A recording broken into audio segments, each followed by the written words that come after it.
ऐका ना, कधी तुम्ही ज्युतींच्या फुलांची भाजी खाल्ली आहे का?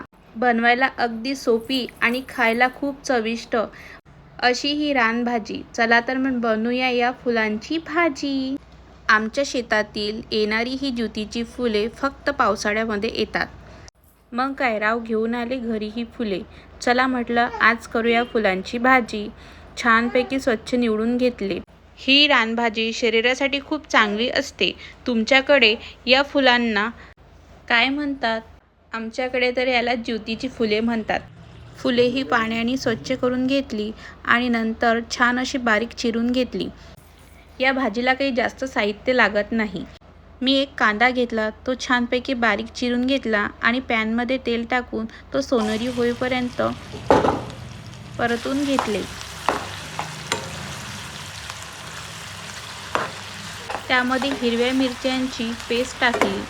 नंतर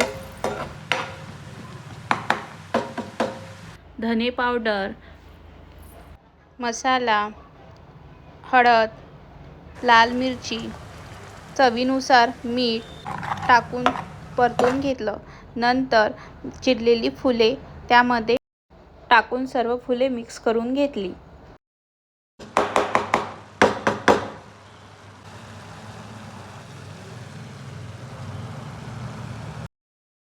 अशा प्रकारे पारंपरिक चव आणि आरोग्याचा खजिना असलेल्या ज्युतीच्या फुलांची भाजी आपली तयार झाली आहे. अगदी सोप्या पद्धतीने तुम्ही पण नक्की ट्राय करून बघा.